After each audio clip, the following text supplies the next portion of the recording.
17 में से दोस्तों शनि देव जो कि न्याय और कर्म के देवता हैं, उन्होंने रेवती नक्षत्र में प्रवेश कर लिया जहां वो 10 अक्टूबर तक रहेंगे। अब रेवती नक्षत्र बहुत ख़ास है क्योंकि रेवती नक्षत्र है बुध का नक्षत्र, जिसके देवता माने जाते हैं पूषण, जिनका काम होता है लालन पालन करना, नई शुरुआत कराना, जो भी चीज़ शुरू हुई है उसको अपने अंजाम तक पहुंचाना।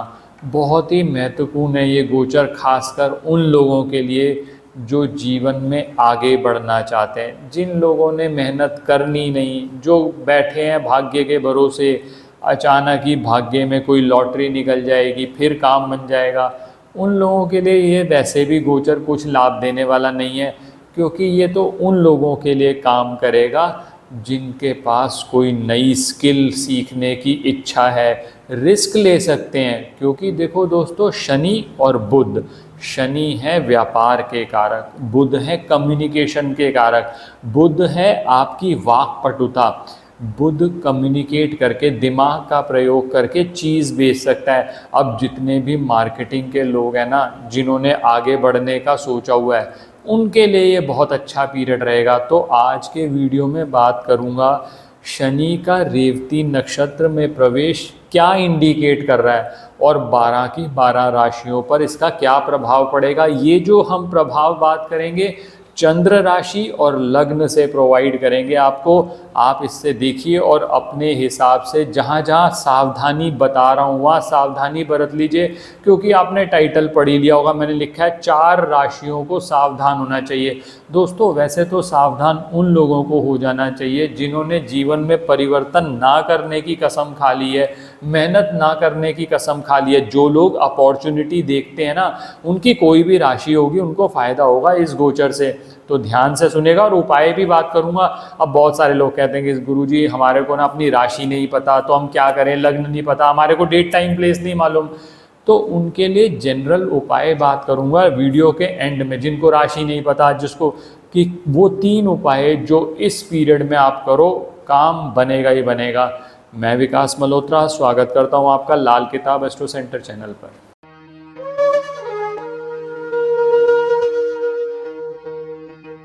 अब दोस्तों सबसे पहले ये समझ लो, 17 मई से, मैंने जैसे आपके पहले वीडियोस अगर आप फॉलो करते हैं तो पुरुषोत्तम मास का भी प्रारंभ हो गया है। अब बहुत सारे लोग कहते हैं कि सर आप कह रहे हो नई शुरुआत, नई चीज़ें, ये सर हम किस तरह से कर पाएंगे। दोस्तों मैंने ये कहा है कि पुरुषोत्तम मास में नए कार्य शुरू नहीं किए जाते। जो 17 मई से 15 जून का छोटा सा पीरियड है, आप उसमें प्लानिंग कर सकते हो। जब नया कोई काम शुरू करना हो तो उस समय पर कोशिश करो 15 जून के बाद शुरू हो। प्लानिंग तो अभी करो। लोग क्या करते हैं, सोचते रहते हैं। कल ही किसी ने मुझसे कंसल्टेशन ली, कह रहा है गुरुजी मैं 10 साल से आपके वीडियोस देख रहा हूँ, सोच रहा था कि कंसल्टेशन लूँ लेकिन बन ही नहीं पा रहा था, सोचता था फिर रुक जाता था, और आज 10 साल बाद आपसे कंसल्ट कर रहा हूँ। तो मैंने उसे यही कहा कि तुमने अपना 10 साल का पीरियड निकाल दिया, इतना टाइम सोचने में ही आपने वेस्ट कर दिया। हो सकता है उस समय पर आपको सही एडवाइस मिल जाती, तो अपनी पत्रिका के हिसाब से उपाय कर लेते तो बहुत चीज़ें बदल सकती थी। तो दोस्तों ये गोचर उन लोगों के लिए है जिन्होंने जीवन में रिस्क लेना सीखा है। ये नहीं कि आप सोचते ही रहे, अपॉर्चुनिटी मेरे घर पे आए, दस्तक दे, सब कुछ करे। जिन लोगों ने ये सोचा कि मैं आगे बढ़कर खेलूंगा, और दोस्तों याद रखना, जो रिस्क लेता है, where there is risk there is return also. अब रिस्क आपने लेना नहीं, सर मैं नौकरी भी नहीं छोड़ सकता, सर मैं उधर चेंज भी नहीं कर सकता, सर मैं बिजनेस के लिए और टाइम भी नहीं निकाल सकता, सर कुछ ऐसा हो जाए, सब कुछ हो जाए। अबे सब कुछ हो जाएगा फिर और ज़रूरत क्या बची, फिर तुमने क्या किया। तो छोटी सोच और पाँव में आ गई मोच, तो आप आगे नहीं बढ़ सकते। तो सोच जो ऊपर रखेंगे, जो ये सोचेंगे कि हमने कुछ नई चीज़ अपग्रेडेशन करना है। देखा ना आपने आईटी वालों के आजकल जो कंसल्टेशंस आ रही है ना दोस्तों, आईटी वालों की तो बहुत ही आ रही हैं। नौकरी से, चलती हुई नौकरी से निकाल के बाहर किया, कई तो 17-18 साल से, क्योंकि उन्होंने कभी चेंज नहीं किया, अपग्रेडेशन नहीं किया, ये सोचा ही नहीं कि इसके अलावा भी कोई ऑप्शन होगी। बहुत सारी ऑप्शन है, आपको अपग्रेडेशन करना पड़ेगा, नहीं तो आप सर्वाइव नहीं कर पाएंगे। तो इसीलिए जब शनि और बुध दोनों मिलते हैं, दोस्तों लाल किताब में ना शनि और बुध को कहा जाता है पक्का व्यापारी। तो शनि और बुध का यहाँ जब शनि रेवती नक्षत्र में आने, रेवती नक्षत्र वैसे भी अंतिम नक्षत्र है जो मोक्ष को मोक्ष से हम उसको देखते हैं, जो कार्य की पूर्णता को दर्शाता है। मैंने कहा ना रेवती नक्षत्र के देवता हैं पूषण, जो कि पूर्णता को, आपने जो कार्य शुरू किया उसको ख़त्म करना है, ये नहीं कि उसको बीच में छोड़ दिया। तो इस टाइम पे आपके पास मौका है। हाँ बस इतना ध्यान रखिएगा, पुरुषोत्तम मास 17 मई से 15 जून है, तो उसमें नया कार्य मत शुरू करेगा, और अगर करना ही हो तो पहले एक बार कंसल्ट कर लेना, फिर उसके बाद करना। जब इतना बड़ा वेंचर हो ना, तो उसमें सोचने में, कंजूसी करने में टाइम मत लगाना। अब एक एक राशि पे बात करूंगा आपसे, किस राशि पे क्या प्रभाव पड़ रहा है और कौन सी राशियों को सावधान रहना है। दोस्तों 12 राशि पे प्रभाव से पहले एक छोटी सी चीज़ और समझ लीजिए। रेवती नक्षत्र में जब भी शनिदेव आएंगे ना, तो कुछ चीज़ें होती हैं, पुराने रिश्तों और कर्मों का हिसाब किताब, अचानक दूरी, अकेलापन, विदेश या स्थान परिवर्तन, आध्यात्मिक झुकाव बढ़ जाता है, खर्च, जिम्मेवारियां बढ़ जाती हैं, नींद की चिंता, पैरों और नसों की समस्या, या पुराने रुके हुए मामले जो है ना उनका अब अंतिम निर्णय होता है। अब सुनो 12 राशि पर प्रभाव। सबसे पहले बात कर रहा हूँ मेष राशि की, और मेष राशि वालों को पहले सावधान होने की ज़रूरत है, क्योंकि मेष राशि वालों के लिए शनिदेव उनके 12वें भाव में गोचर कर रहे हैं। दोस्तों मानसिक दबाव और खर्च बढ़ सकते हैं, विदेश या दूर स्थान से जुड़ा काम बन सकता है, या ये हो सकता है अगर सरकमस्टांसेस अच्छे नहीं हैं, आपको समस्याएं हो रही हैं, तो उसमें कोई ना कोई प्रॉब्लम आ जाए। गुप्त शत्रु सक्रिय हो सकते हैं, और आध्यात्मिक जागरण की भी आपको मौका मिलेगा। अब शनिवार को अगर अब बहुत ज़्यादा प्रॉब्लम आ रही है, तो शनिवार को काले तिल जल में बहाना शुरू करो, मेष राशि वालों का काम बनना शुरू।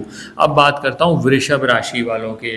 वृषभ राशि वालों के लिए पुराने मित्र दूर हो सकते हैं, आय के स्रोत बदलेंगे, बड़े लोगों से संपर्क बढ़ेगा, कम्युनिकेशन स्किल्स अगर अच्छी होंगी ना तो फ़ायदा उठा जाओगे, और इच्छा पूर्ति भी होगी। और बढ़िया रिजल्ट चाहते हो तो नियमित तौर पर कुत्ते को मीठी रोटी खाने के लिए दें। अब बात करता हूँ मिथुन राशि की। मिथुन राशि में करियर में भारी जिम्मेवारी आएगी। अब यहाँ पर ज़रूरत पड़ेगी दिमाग से सोच समझ के निर्णय लेने का, और नौकरी में परिवर्तन की संभावना भी बन रही है, और पिता और बॉस से तनाव की 100% पॉसिबिलिटी है। मेहनत का फल मिलेगा, लेकिन दोस्तों देर से। करना क्या है, आपको हरे मूंग दाल भिगो दीजिए, मंगलवार रात को भिगो दो, बुधवार को सुबह पक्षियों को डाल दो, काम बनेगा ही बनेगा। आगे बात करता हूँ कर्क राशि की। अब कर्क राशि वालों को ये लगेगा कि मानसिक तनाव बढ़ रहा है, विदेश यात्रा के हालांकि योग बनते हैं। हो सकता है कोई ऐसा व्यक्ति जिसको आप गुरु समान मानते हो उससे थोड़ी दूरी हो जाए, वो दूरी मत होने देना, नहीं तो आपका नुकसान हो जाएगा।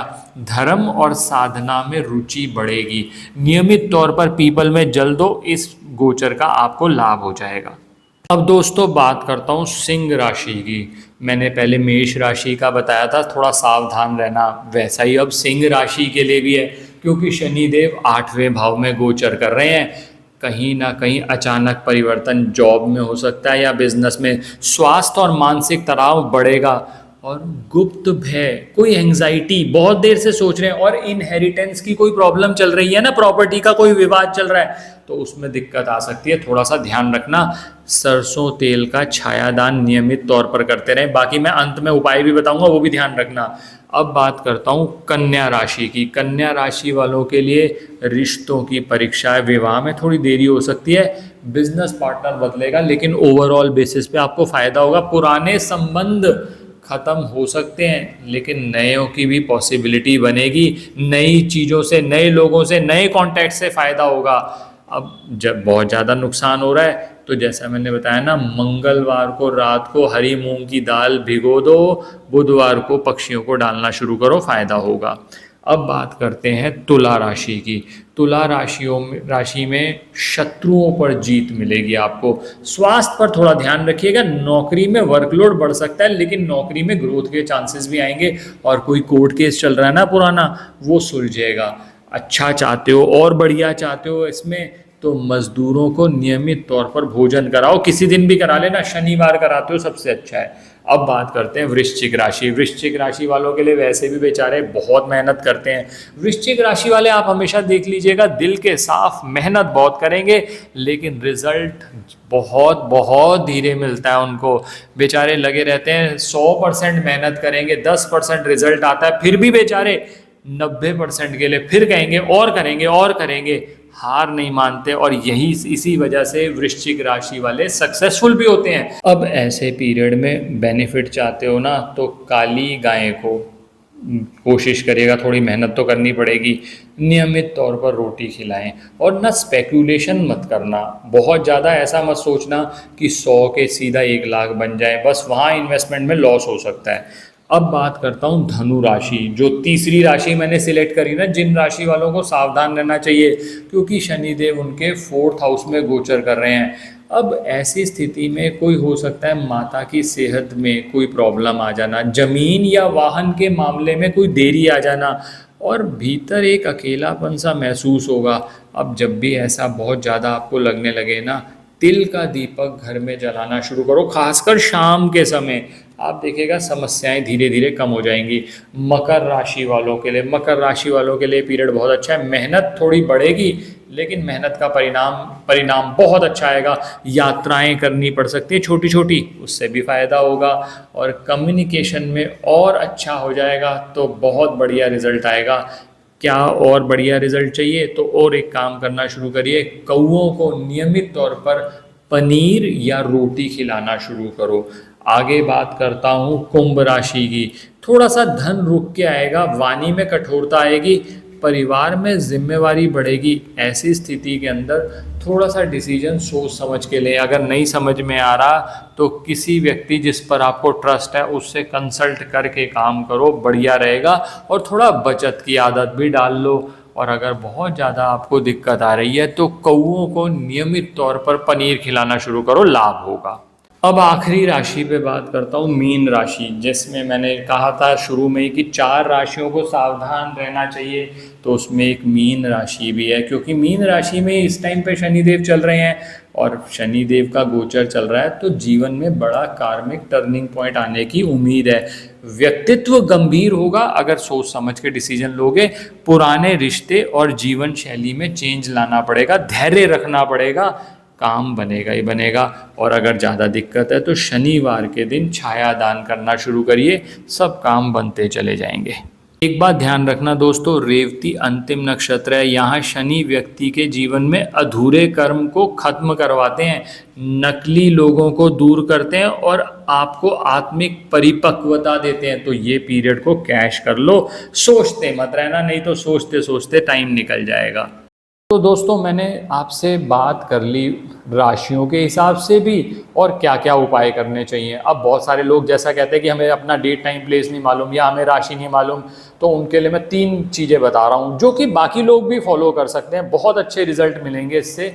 एक तो क्या करो, अगर आपको इस पीरियड का फ़ायदा उठाना है, अक्टूबर तक है ये, तो आप सिंपल सा ये करिए कि कौवे को नियमित तौर पर पनीर खिलाना शुरू करो। पहला, कौवा जो है वो शनि से संबंधित है, पनीर जो है वो शुक्र से संबंधित है। शनि, शुक्र और शनि का बुध के नक्षत्र में आना, तीनों ग्रहों का लाभ और आपकी बल्ले बल्ले, पहला काम। दूसरा, काले तिल का दान गरीब व्यक्तियों को दे सकते हो, और अगर नहीं कुछ समझ में आ रहा तो काले तिल जल में मिलाकर आप शिवलिंग पर चढ़ाना शुरू करो, 2 काम। और तीसरा काम, 7.5 चल रही है सर, ढैया चल रही है सर, बहुत ज़्यादा दुख से निकल रहा हूँ सर, अब नया तो मैं कुछ सोच ही नहीं सकता, पुराने में जान बच जाए। तो ऐसी स्थिति के अंदर शनिवार के दिन आप किसी भी शनि मंदिर में जाकर वहाँ शनि देव की शिला पर तेलाभिषेक कर दो, या फिर शनि का जैसे दान मांगने के लिए कोई डकौत आता है तो आप उसको थोड़ा सरसों का तेल दे दो। छाया दान कैसे किया जाता है इस पर भी वीडियो शेयर किया हुआ है, आप हमारे चैनल पर देख लीजिएगा। और बहुत ज़्यादा समस्या हो, ज़्यादा सोचने में टाइम मत लगाना। 10 साल सर मैं सोचता ही रहा कि मैं कंसल्ट करूं, अब 10 साल का पीरियड तो निकाल दिया ना, उस 10 साल में कितनी दशाएं आपकी फेवरेबल निकल गई, आप सोचते ही रहे। अगर उस समय पर सही टाइम पर एक्शन लिया होता, सही एडवाइस मिल गई होती है आपको, तो कहाँ के कहाँ पहुँच जाते। तो ये थोड़ा ध्यान रखिएगा, आपका काम बनेगा ही बनेगा। आशा करता हूँ वीडियो पसंद आया होगा। अगर वीडियो पसंद आया तो लाइक करें, बाकी लोगों के साथ भी शेयर करें। चैनल पे नए हैं, अब तक सब्सक्राइब नहीं किया तो सब्सक्राइब कर दें, बेल बटन को पुश कर दें। किसी भी तरह के ज्योतिषीय परामर्श के लिए वेबसाइट पे विजिट कर लो, या फिर नंबर रिफ्लेक्ट हो रहा है उस पर व्हाट्सएप मैसेज कर दीजिए, नेक्स्ट डे तक आपके पास रिप्लाई आ जाएगा। धन्यवाद दोस्तों।